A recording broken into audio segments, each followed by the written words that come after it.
মূলা, পিঙ্ক মূলা। এটা এটা কিন্তু বিট না। বিট যে একেবারে লাল টকটকে, এইটা ওই বিট না, এটা কিন্তু মূলা। দেখেন লাল মূলা। তরমুজটা দেখেন হাত দিয়েই ফাটিয়ে দিল। যাই হোক, পেঁপেটা দেখেন কত বড়। পেঁপেটা কাটতেছে, পেঁপের উপরে অংশটা মনে হয় পচে গেছে। যাই হোক, এই ফলটি আমি জীবনে প্রথম দেখলাম। আর এই ফলটি আপনারা কেউ নাম জেনে থাকলে অবশ্যই কমেন্ট করে জানাবেন। আর এটা হলো রসুন। এই যে দেখেন, ড্রাগন ফ্রুট।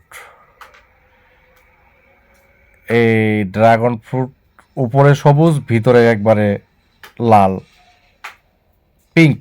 লাল তো না, পিঙ্ক কালার।